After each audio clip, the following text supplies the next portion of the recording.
പ്രതിപക്ഷമായി തന്നെ ഇങ്ങനത്തെ അടി. അപ്പൊ ഇവരെ ഭരണം കൊടുത്ത എന്തായിരിക്കും എന്നല്ലേ നാട്ടുകാർ ചിന്തിക്കുന്നു. അപ്പൊ അതുകൊണ്ട് അതിലൊന്നും ഒരു സംശയമില്ല. അത് അഹങ്കാരം കൊണ്ട് പറയുന്നതല്ല, വിനയത്തോടെ പറയണം. ജനങ്ങളുമായി ഇടപെട്ടതിന്റെ ഭാഗമായിട്ടുള്ള അനുഭവം കൊണ്ട് പറയുന്നു. ഇനിയും ഇടതുപക്ഷം തന്നെ കേരളത്തിൽ ഭരിക്കും. ഇത് മൂന്നാവില്ല, ഇതിങ്ങനെ കുറച്ച് കാലം ഇടതുപക്ഷ ഭരണം ഉണ്ടാവും. കാരണം പറഞ്ഞത് മനസ്സിലായില്ലേ? മരുമോനെ അത്രമാത്രം ആഗ്രഹിച്ചിട്ടുണ്ട്. പലപ്പോഴും പലരും പറഞ്ഞു കേട്ടില്ലേ, നമ്മളൊരു കാര്യത്തെ അതിയായി ആഗ്രഹിച്ചാൽ അത് നമ്മളിലേക്ക് വന്നു ചേരും. പക്ഷേ ഈ മരുമോൻ്റെയും സഖാക്കളുടെയും കൃമികീടങ്ങളുടെയും കാര്യത്തിൽ അത് അങ്ങനെ നടന്നില്ല. എന്ന് ആലോചിച്ച് നോക്ക്. എത്ര ആഗ്രഹിച്ചതാ ഇവര് ഈ തുടർ ഭരണം ആഗ്രഹിച്ചതുപോലെ കേരളത്തിൽ വേറെ ഏതെങ്കിലും ഒരു മനുഷ്യൻ എന്തെങ്കിലും ഒരു കാര്യം ആഗ്രഹിച്ചിട്ടുണ്ടാവുക? മരുമോനൊക്കെ അത്രമാത്രം ആഗ്രഹിച്ചിട്ടുണ്ട്. എന്തുകൊണ്ടാണ് അങ്ങനെ തുടർ ഭരണം ഉണ്ടാകണം? അത് മൂന്നൊന്നും പോരാ, അതിങ്ങനെ തുടർന്നുകൊണ്ടേ പോകണം. ഇതിങ്ങനെ തുടർന്നു കൊണ്ടുപോകും. ജനങ്ങളുമായി ഇടപെട്ടപ്പോൾ അവനിക്ക് മനസ്സിലായതാണത്രേ. അത് എന്തുകൊണ്ടാ ഇങ്ങനെ ഇത് തുടർ ഭരണം ഉണ്ടാകണം എന്ന് ആഗ്രഹിക്കാനുണ്ടായ കാരണം എന്താ? അതാണ് ഇപ്പം ഈ കഴിഞ്ഞ ദിവസം ഇങ്ങനെ വരുന്ന ഓരോ വാർത്തകൾ. ലേക്കർ ഇന്ത്യ കമ്പനി, ഇല്ലാത്ത കമ്പനി, അടച്ചിട്ട ഒരു കമ്പനിയാണ്. നിങ്ങൾ ആലോചിക്കണം, ഒരു company, Laker India private limited എന്ന് പറയുന്ന ഒരു കമ്പനി പ്രവർത്തിക്കുന്നത്, കമ്പനി തുടങ്ങി ഈ നിമിഷം വരെ അതിൻ്റെ ആപ്പീസ് തുറന്നിട്ടില്ല. അതും ഒറ്റ മുറി. നമ്മൾ സാധാരണ ഒരു കടമുറിയൊക്കെ ഉണ്ടാവില്ലേ, ഒരു ഷട്ടറിൻ്റെ ഒരു മുറി റൂം വാടക കൃത്യമായി കൊടുക്കുന്നുണ്ട്. ആ വാടക കൊടുക്കുന്നുണ്ട് എന്നല്ലാതെ ആ കടമുറി ഇന്ന് വരെ തുറന്നിട്ടില്ല. മനസ്സിലായില്ലേ? അതാണ് ലേക്കർ ഇന്ത്യ. ഇനി അവിടെയും തീരുന്നില്ലല്ലോ. കഴിഞ്ഞ ദിവസം വന്ന വാർത്തകൾ നിങ്ങൾ കാണുന്നില്ലേ? ഡയറി കിട്ടുന്നു, ഡയറിയിൽ പല ആളുകളുടെ പേരുണ്ടാകുന്നു, ഹവാല പണമിടപാട് നടത്തിയതിൻ്റെ തെളിവുകൾ ഉണ്ടാകുന്നു. ഇവരുടെ മുന്നണിയിലുള്ള CPI തന്നെ പറയുന്നു അതങ്ങനെ ഒരു രാഷ്ട്രീയ വേട്ടയായിട്ട് കാണാൻ പറ്റില്ല, ഇതിൽ കഴമ്പില്ലെന്ന് പറയാൻ പറ്റില്ല എന്ന് CPIക്കാരൻ തന്നെ പറയുന്നു. സഖാക്കളെ റോട്ടിലിറക്കി പാർട്ടിയുടെ ഒരു മെമ്പർ പോലുമല്ലാത്ത വ്യക്തിയെ പ്രതിരോധിക്കാൻ വേണ്ടിയിട്ട് പണിയെടുക്കുന്നു. ഇപ്പം എന്തേ തുടർഭരണം ഉണ്ടാകണമെന്ന് ആഗ്രഹിക്കാൻ കാരണം മറ്റൊന്നുമല്ല. ആഗ്രഹിക്കാൻ കാരണം ഈ പറയുന്ന 10 വർഷത്തിൽ നിങ്ങൾ ആലോചിച്ച് നോക്ക്, ഈ കേസിൻ്റെ പുറത്ത് എത്ര ED നോട്ടീസുകളും ബാക്കിയുള്ളതൊക്കെ വന്നു. എന്തിന്? ഇപ്പോൾ ഈ കേസിൽ ഒരു ബന്ധവുമില്ലാത്ത, ഈ കേസുമായിട്ട് ഇതുവരെ ഒരു ബന്ധവുമില്ലാത്ത മകൻ വിവേകിനെതിരെ പോലും നോട്ടീസ് വന്നു. ഈ മരുമോൻ്റെ അളിയനെതിരെ നോട്ടീസ് വന്നു. അളിയനെതിരെ നോട്ടീസ് വന്നിട്ട് എന്തായി? ആവിയായിപ്പോയി. അങ്ങനെ ഒരു നോട്ടീസ് വന്ന കാര്യം കേരളം അറിയുന്നത് തന്നെ വർഷങ്ങൾക്ക് ശേഷം. അപ്പോൾ ഭരണത്തിലിരിക്കുമ്പോൾ അത് ഇങ്ങനെ എവിടെയും അവിടൊക്കെ എന്തൊക്കെയോ ഉണ്ട് എന്നല്ലാതെ റെയ്ഡ് നടന്നിട്ടില്ല. പിന്നെ ഈ പറയുന്ന ഡയറി കണ്ടുപിടിച്ചിട്ടില്ല, ഹവാല പണമിടപാടിനെ കുറിച്ചറിയില്ല, ലേക്കർ ഇന്ത്യ എന്ന് പറയുന്ന കമ്പനിയെ കുറിച്ചറിയില്ല, അങ്ങനെ ഒന്നും തന്നെ അറിയില്ലായിരുന്നു. അല്ലേ? ആലോചിച്ച് നോക്കുക. അങ്ങനെയാണല്ലോ. അപ്പോൾ ഞാൻ പറയുന്നത്, ഈ ഭരണം പോയപ്പോൾ എന്ന് പറഞ്ഞാൽ ഇതിൽ കൃത്യമായിട്ട് എങ്ങനെയാണ് ഇതിൻ്റെ കാര്യങ്ങൾ? ഭരണമുള്ള വിജയനെ സംഘ് പരിവാറിന് ആവശ്യമുണ്ടായിരുന്നു. എന്ന് പറഞ്ഞാൽ RSSൻ്റെ പല തീരുമാനങ്ങളും നടപ്പിലാക്കാൻ. ഭരണമില്ലാത്ത വിജയനെ ഇപ്പം നിങ്ങൾ നടക്കുന്നതാണില്ലേ, ഈ തെരുവിലൂടെ ഇങ്ങനെ അലഞ്ഞ് നടക്കുന്നുണ്ടല്ലേ, അതുപോലെ നടക്കുന്ന വിജയനെ RSSന് വേണ്ട. അപ്പോൾ അവർ ഇത്രയും കാലം ഇങ്ങനെ ഇത് കാണിച്ച് ഭീഷണിപ്പെടുത്തി ബ്ലാക്ക്മെയിൽ ചെയ്ത് വിജയനെ കൊണ്ട് ഓരോ കാര്യങ്ങൾ ചെയ്യിപ്പിച്ചു. അതിൽപ്പെട്ടതാണ് PM ശ്രീ. മനസ്സിലാക്കണം. അതാണ് ഈ രതീഷ് കാളിയാടൻ എന്ന് പറയുന്ന ഒരു അഡീഷണൽ പ്രൈവറ്റ് സെക്രട്ടറി ഉണ്ടായിരുന്നു പിണറായി വിജയൻ്റെ. അദ്ദേഹം പറഞ്ഞ കാര്യങ്ങൾ കഴിഞ്ഞ ദിവസം അദ്ദേഹം വെളിപ്പെടുത്തിയത് PM ശ്രീയിൽ ഒപ്പിടാത്തതിൻ്റെ പേരിൽ സമ്മർദ്ദമായിരുന്നു. സമ്മർദ്ദം എന്ന് പറഞ്ഞാൽ അതിന് അദ്ദേഹം എഴുതിയ ലേഖനത്തിൽ ഉപയോഗിച്ച വാക്ക് സമ്മർദ്ദം എന്നായിരുന്നു. അക്ഷരാർത്ഥത്തിൽ സമ്മർദ്ദം എന്ന് പറഞ്ഞാൽ എന്താ? പേടിപ്പിക്കുകയായിരുന്നു, ബ്ലാക്ക് മെയിൽ ചെയ്യുകയായിരുന്നു. എന്ന് പറഞ്ഞാൽ ഈ കഴിഞ്ഞ 10 വർഷക്കാലം ഈ കടലാസുകൾ വെച്ചിട്ട് പിണറായി വിജയനെ ബ്ലാക്ക്മെയിൽ ചെയ്തു. പിണറായി വിജയൻ്റെ റെയ്ഡിനോ അല്ലെങ്കിൽ പിണറായി വിജയനെ തൂക്കിയെടുക്കാനോ മകളെ തൊടാനോ മരുമോനെ തൊടാനോ മകനെ തൊടാനോ ഒന്നും ആര് നിന്നില്ല, ഈടി നിന്നില്ല. കാരണം എന്താ, പിണറായി വിജയൻ അധികാര കസേരയിലായിരുന്നു. ആ അധികാര കസേരയിൽ ഇരിക്കുന്ന പിണറായി വിജയനെ മാക്സിമം ചൂഷണം ചെയ്യണം, ഇങ്ങനെ പിഴിഞ്ഞെടുക്കണം എന്നുള്ളതായിരുന്നു ഇ ഡിയുടെ തീരുമാനം. അധികാരം നഷ്ടപ്പെട്ടു. ഇനി വിജയനെ കൊണ്ട് ഒരു പുല്ലുവില എന്ന് പറഞ്ഞതുപോലെ വിജയനെ കൊണ്ട് ഇനി ഒരു ഉപകാരവുമില്ല എന്ന് മനസ്സിലാക്കിയ ഇ ഡി എന്നാൽ പിന്നെ ഇനി വിജയനെ അങ്ങനെ വിടണ്ട എന്ന് തീരുമാനിച്ചു. അല്ലാതെ ഇതിൽ വേറെ രാഷ്ട്രീയം ഉണ്ടായിരുന്നു. അത് ഈ പറയുന്ന രീതിയിലുള്ള രാഷ്ട്രീയമാണ്. വളരെ കൃത്യമായിട്ട് യാഥാർത്ഥ്യങ്ങൾ, അതാണ് CPIക്ക് ആ കാര്യം ബോധ്യമുണ്ട്.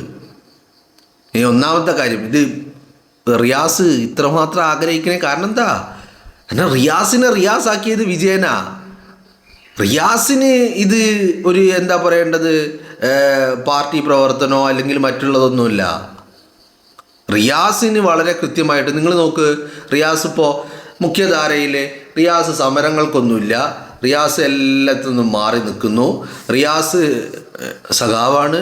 എന്നാൽ പാർട്ടി ആരാണെന്ന് ചോദിച്ചാൽ പിണറായിയാണ്. പിണറായി ആരാന്ന് ചോദിച്ചാൽ പിണറായിയുടെ കുടുംബമാണ്. നിങ്ങൾ കണ്ടിട്ടില്ലേ, കമല, വീണ, കൊച്ചുമകൻ അടക്കം വിഴിഞ്ഞം ബോർഡ് മീറ്റിങ്ങിൽ അടക്കാന്ന്. ആര്? കമലയും വീണയും കൊച്ചുമോനും. വിഴിഞ്ഞത്തിൻ്റെ ബോർഡ് മീറ്റിങ്ങിൽ എന്താണ് ഇവർക്ക് കാര്യം? സർക്കാർ സംവിധാനങ്ങളെ ഉപയോഗിച്ച് ഞാനും എൻ്റെ കുടുംബവുമാണ് എന്ന് സംവിധാനങ്ങൾ ഉപയോഗിച്ചിട്ടുണ്ട്. ഇപ്പോൾ കഴിഞ്ഞ ദിവസം റിയാസിൻ്റെ ഒരു പ്രതികരണമുണ്ട്, സർക്കാർ സംവിധാനങ്ങൾ ഉപയോഗിച്ച് ബിസിനസ് വളർത്തിയിട്ടുണ്ടെങ്കിൽ തെറ്റാണ് എന്നാണ് പറഞ്ഞത്.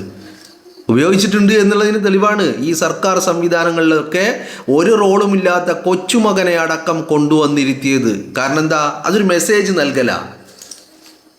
ഞാനും എൻ്റെ കുടുംബവുമാണ്, പാർട്ടിയാണെങ്കിലും ഗവൺമെൻറ് ആണെങ്കിലും എല്ലാം ഞങ്ങളാണെന്ന് പൊതുസമൂഹത്തിനൊരു പലർക്കും ഇങ്ങനെ ഒരു നൽകുകയാണ്. മനസ്സിലായില്ലേ? അപ്പം അതൊക്കെ നഷ്ടപ്പെട്ടു, അതൊക്കെ പോയി, എല്ലാം പോയി കയ്യിൽ നിന്ന്. മനസ്സിലായില്ലേ? അപ്പോൾ ഏത് സ്ഥിതിയായി ഇപ്പം ഇരിക്കേണ്ടി വന്നു, മൂലക്ക് ഇരിക്കേണ്ടി വന്നു. അപ്പോൾ ഈ കാര്യങ്ങളാണ് ഇവരെ ഇത്രമധികം പ്രകോപിതരാക്കുന്നത്. ഇപ്പം നിങ്ങളിനി പ്രതിപക്ഷത്ത് വന്ന്, ഇപ്പോൾ അന്ന് UDF അടിയായിരുന്നു, പ്രതിപക്ഷത്തിരുന്നപ്പോഴും UDF അടിയ, അവരെ ജനങ്ങൾ കാണുന്നുണ്ട് എന്ന് ആര് പറയുന്നത്? റിയാസ് പറയുന്നത്. ഇപ്പം നിങ്ങൾ നോക്ക്, മാധ്യമങ്ങളെടുത്ത് പരിശോധിച്ച് നോക്ക്, എന്താണ് അവസ്ഥ. ഇന്നലെ പിണറായി വിജയൻ വാർത്താ സമ്മേളനം നടത്തിയിട്ട് പറയുക, ഞാൻ തീരുമാനിക്കേണ്ട കാര്യമാണ് ഇത്. പിണറായി വിജയൻ ആ ഹാങ് ഓവറിൽ നിൽക്കുക. കഴിഞ്ഞ 10 വർഷം ഞാനായിരുന്നു തീരുമാനിച്ചത്, ഞാനാണ്, പാർട്ടിയൊന്നുമല്ല ഞാൻ.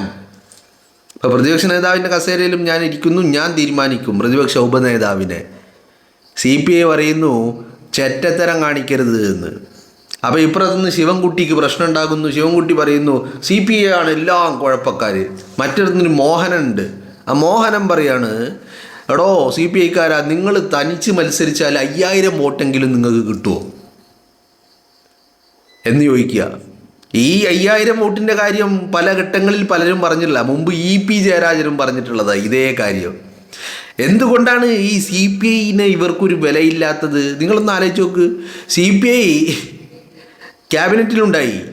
ക്യാബിനറ്റിലെ പല തീരുമാനങ്ങളും CPIയുടെ മന്ത്രിമാർ അറിഞ്ഞിരുന്നില്ല, മന്ത്രിമാരോടൊന്നും പറയാറുമുണ്ടായിരുന്നില്ല.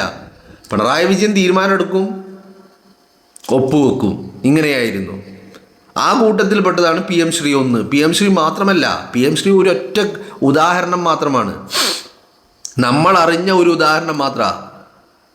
കഴിഞ്ഞ 10 വർഷത്തിൽ ഈ പറയുന്ന CPIയുമായിട്ട് ഒരു കൂടിയാലോചനയില്ല. എന്തിന്, ക്യാബിനറ്റിലെ കാര്യങ്ങൾ പോലും CPI അറിയാറുണ്ടായിരുന്നില്ല.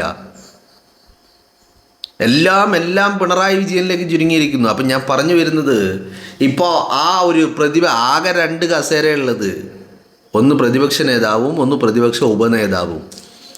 ഈ കസേരക്ക് വേണ്ടി തന്നെ അടിയാണ് ഇപ്പോൾ. ആ കസേരക്ക് വേണ്ടി അടിയാണ്. ആ കസേര ഒരാൾ കൊടുക്കും, ഒരാൾ വേണമെന്ന്, ഒരാൾ തരൂലാന്ന്. നീയൊക്കെ ഏതാടാ, നിനക്കൊക്കെ എന്താ വര നിൻ്റെയൊക്കെ വോട്ട് 5000 ഉണ്ടോ? നീ ഒറ്റക്ക് നിന്നാ ജയിക്കോ? നീ ആനയാക്കോ, തേങ്ങയാക്കോ, മാങ്ങയാക്കോ? ഇതൊക്കെയാണ് ചോദ്യങ്ങൾ. ആ ആകെ 35 എന്ന് പറഞ്ഞാൽ ഒരു രാജ്യസഭാ MP പോലും ഉണ്ടാക്കാൻ കഴിയാത്ത വിധം നശിപ്പിച്ച് നാറാണക്കല്ലടുപ്പിച്ച് വെച്ചൊരു ആ മുന്നണിയിൽ അടിയാ. അത്രയേ ഉള്ളൂ ഇപ്പോൾ, ആകെ അത്രയേ ഉള്ളൂ. പിന്നെ എന്താ ആകെ കൈമുതലായിട്ടുള്ളത്? വ്യാജങ്ങളും കുത്തിത്തിരിപ്പും ഉണ്ടാക്കാനുള്ള ശ്രമം നടത്തുക. ആ ഇന്നലെ ഈ മരുമോൻ്റെ ഈമാനൊക്കെ കണ്ടിട്ട് ഞാനിങ്ങനെ ഞെട്ടിത്തരിച്ച് നിൽക്കുകയായിരുന്നു. ആ മരുമോൻ്റെ ഈമാൻ കണ്ടിട്ടേ ഞാൻ ആകെ ഇങ്ങനെ ഞെട്ടിത്തരിച്ച് നിൽക്കുകയാണ്. എന്താ ഓൻ്റെ ഒക്കെ ഒരു അവസ്ഥയെ. അപ്പോൾ അതിയായി ആഗ്രഹിച്ച ഒരു കാര്യമായിരുന്നു, നടന്നില്ല. വല്ലാത്ത വിഷമമുണ്ട്. അങ്ങനെ ഉണ്ടല്ലോ, കിട്ടിയില്ലെങ്കിൽ ഇപ്പം നമ്മൾ കണ്ടില്ലേ ചില സംഭവങ്ങൾ കണ്ടിട്ടില്ലേ? ഇപ്പം ഈ എന്താ പറയേണ്ടത്, ചില കാമുകിമാരെ ആക്രമിക്കുന്ന ചില കഥകൾ നിങ്ങൾ കേട്ടിട്ടില്ലേ? തനിക്ക് നഷ്ടപ്പെട്ടപ്പോൾ എന്നാൽ പിന്നെ ആർക്കും കിട്ടരുത്, നീ അങ്ങനെ സുഖമായിട്ട് ജീവിക്കണ്ട എന്ന് കരുതിയിട്ട് ആക്രമിച്ച കുറേ കഥകൾ നിങ്ങൾ കേട്ടിട്ടില്ലേ? കുറേ വാർത്തകൾ നിങ്ങൾ കേട്ടിട്ടില്ലേ? അതുപോലെയാ, നിങ്ങൾ ഞങ്ങൾക്ക് ഭരണം തന്നില്ല അല്ലേ, ശരി, നിങ്ങളെ ഞങ്ങൾ ശരിയാക്കി തരാം. എങ്ങനെയൊക്കെ നാട്ടിൽ കുത്തിത്തിരിപ്പുണ്ടാക്കാൻ പറ്റുമോ അങ്ങനെയൊക്കെ നാട്ടിൽ കുത്തിത്തിരിപ്പുണ്ടാക്കാനുള്ള പണി എടുത്തുകൊണ്ടിരിക്കുക ഇപ്പോൾ. ഒരു ഭാഗത്ത് ആകെ ഒരു പ്രതിപക്ഷ നേതാവും ഉപനേതാവും ഉണ്ട്. അത് ഞങ്ങൾക്ക് വേണം, അത് ആർക്കും തരൂല. ഒരു ഭാഗത്ത് അടി, ഒരു ഭാഗത്ത് കുത്തിത്തിരിപ്പ്, പച്ച നുണകൾ ഇങ്ങനെ പടച്ചു വിട്ടുകൊണ്ടിരിക്കുക. ഒരു ഉളുപ്പില്ല, മനസ്സിലായില്ലേ?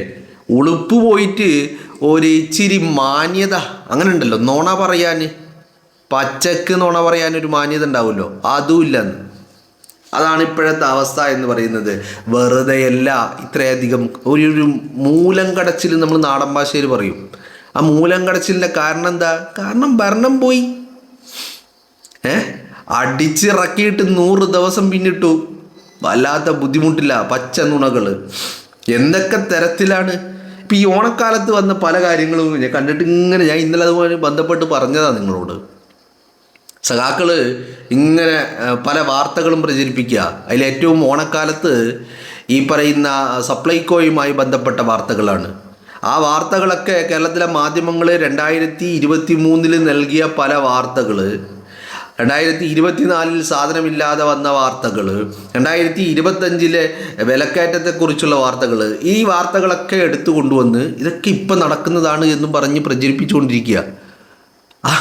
ഇതാണ് അവസ്ഥ, പറഞ്ഞിട്ട് കാര്യമില്ല. അപ്പോൾ അത്രമാത്രം ആഗ്രഹിച്ചിട്ടും ലോകത്ത് ഒരു മനുഷ്യൻ അതിയായി ആഗ്രഹിച്ചിട്ടും സംഭവിക്കാതെ പോയ കാര്യം ഒന്നേ ഉണ്ടാവുള്ളൂ. അത് ഈ സഖാക്കൾ ആഗ്രഹിച്ചിട്ട് ഭരണം കിട്ടാതെ പോയതാണ് എന്നുള്ളതാണ്.